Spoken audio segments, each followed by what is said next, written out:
These judgments are hilarious, honorable, and sometimes heartwarming. Welcome to Ms. Mojo, and today we're counting down our picks for the top 10 Judge Caprio cases. Well, I was making a right-hand turn. Did you ever read the driver's manual? I mean, It was so long ago. I don't even know what I had for breakfast. Before we begin, we publish new content every day, so be sure to subscribe to our channel and ring the bell to get notified about our latest videos. For this list, we're taking a trip to Providence, Rhode Island to sit in on the most memorable cases that Judge Frank Caprio has ever presided over. do you feel so bad that you want to help her pay for it? Not that bad. Not that bad. Number 10. The Graduation Clause. A young motorist gets caught going through a red light on a traffic camera. Although Judge Caprio quickly takes apart the defendant's excuse that the signal was yellow, he still gets to know the accused. It was red in the video, so. But then it turned red on you? It sneaked up on you? When the judge discovers the defendant is a high school student with college aspirations, he decides to waive the violation on one condition. The student must earn a college degree. Well, my chief investigator, Inspector Carrigan, out to make sure you graduate from college. The way that Caprio encourages the student is heartwarming. Even though things go a little off the rails when the student claims he knows the judge's grandson, the case is still a great display of Caprio's kind nature.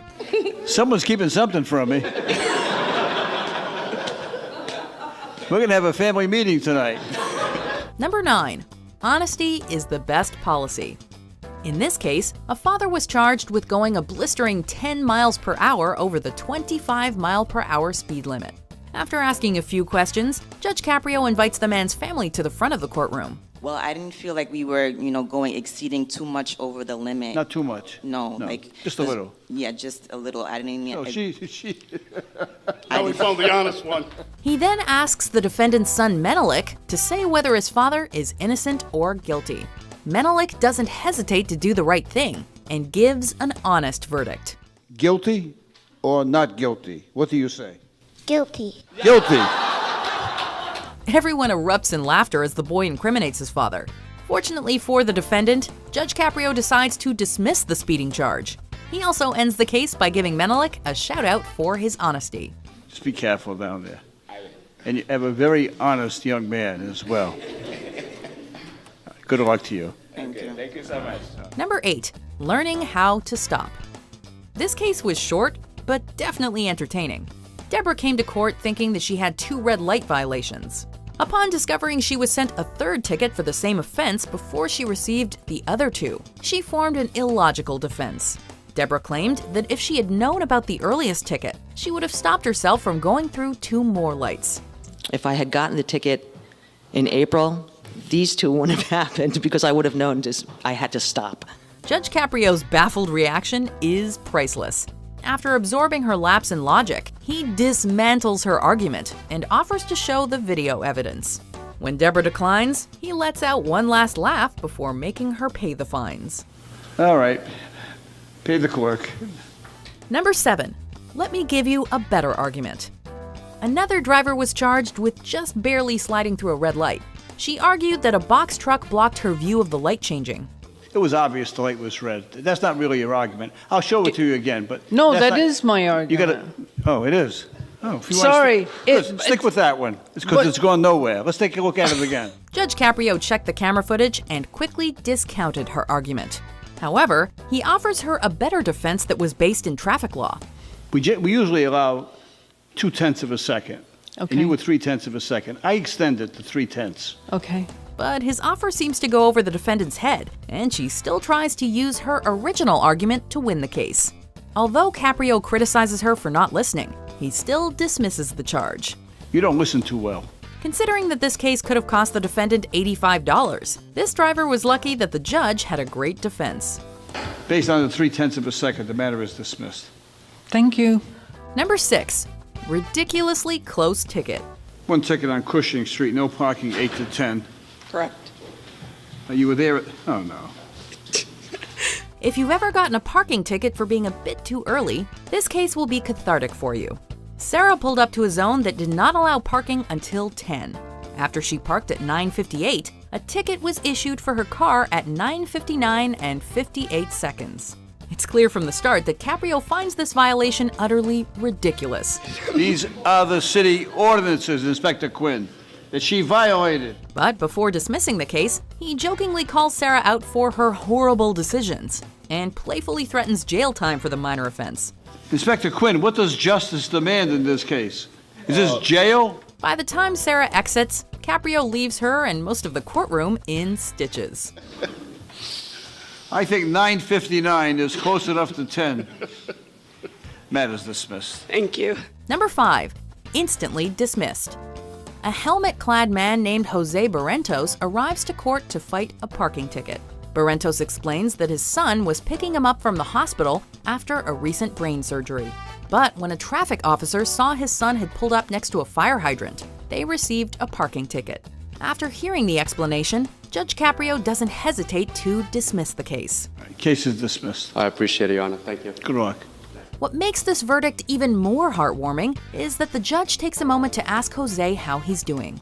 In a brief interaction, Caprio once again shows that he truly cares about the people that come to his courtroom. So that's why you're wearing the helmet? Yes. Yeah. So hopefully in October I'm good. Okay, we're rooting for you. Good luck. I appreciate it. Thank you. Number 4, your sentence is breakfast. A young girl named Janice is called to the stand to judge her mother's case. After hearing her mom's argument, Caprio asks Janice to decide whether her mother will get a fine or be let off the hook. What's the number again? Let's go charge him 50. So you want to charge her $50? After the girl hilariously chooses to charge her mother $50, the judge asks if the girl has eaten breakfast. When she shakes her head, the judge says the case will be dismissed if her mother takes her out to eat. Well, suppose I make a deal with your mom, okay? That if she buys you breakfast when you leave, that I'll dismiss it. This case wasn't even the only time a defendant got this delicious sentence. In Caprio's courtroom, you cannot underestimate the most important meal of the day. Now, I want you to order up I want you to order a lot of stuff because he's going to be saving $30. Is that a good deal? Yeah, just a little bacon. Okay. Number 3, way too many lights. You don't always need a complicated defense to succeed. In one case, a man is charged with going through a red light. He admits his guilt and adds that he was confused because there were mad lights at the intersection where he turned. In that location, it's like mad lights. I was confused. Instead of discounting the man's argument, Judge Caprio takes a closer look at it. He agrees that there were too many lights, while calling out the traffic controllers responsible for that intersection. In your lane of traffic, there's a green light. In the other lane of traffic, which is not your lane, there's a red arrow. After Caprio makes sure the defendant recognizes the problem, he dismisses the case. This verdict shows that Caprio really listens to arguments, even if he chooses to phrase it differently. See, I knew. He had a great argument.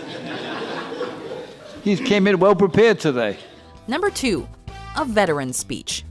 As soon as Judge Caprio reads the charges for a parking ticket, the defendant pleads guilty and asks to explain.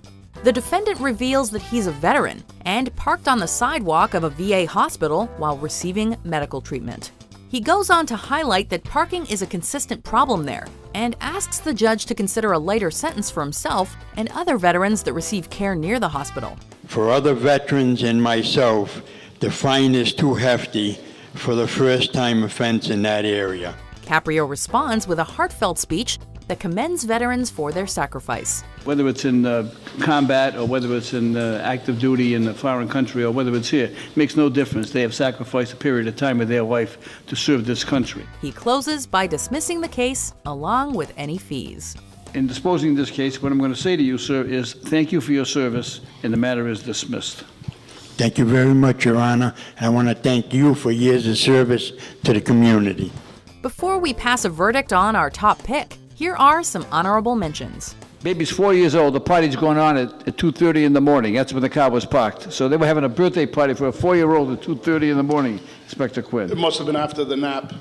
And I just want to say, regardless of the outcome, this is the best court experience I've had. We got Miss Rhode Island. Everyone's having a good time, so just want to say that. Well, clearly, Judge, he's been in a court before. I don't want you Oh, no, giving me no. the malarkey, right? No, I'm going to have to stop at every intersection and look 3 or 4 times before I cross the street now. that's right. Oh, you're not going to do that to me? No, I shall not, I promise. Okay, good. Number 1, grieving mother. I'm just really having a tough time, Your Honor. Andrea Rogers came into Caprio's courtroom with tickets totaling up to $400. In the middle of the proceedings, she's overcome with emotion. Yeah, the one on 11-1, I went to Social Security because they had cut my check. Because my son was recently killed last year. Rogers reveals that she accumulated the tickets while being evicted and taking care of her son's affairs after his death. So I got a ticket, he won possession of the apartment. Once Caprio hears her story, he reduces her fines to $50. When Andrea admits that that would leave her with just $5, he changes his verdict on the spot and dismisses all of her tickets. Thank you, Your Honor. I'm not going to leave you with $5. I'm not going to leave you. I'm going to dismiss everything. Caprio's incredible display of compassion brought him national attention and showed that a little kindness can make a huge difference in somebody's life. Okay. Good luck to you. Good luck. Do you agree with our picks? Check out these other great clips from Ms. Mojo and subscribe for new videos every day.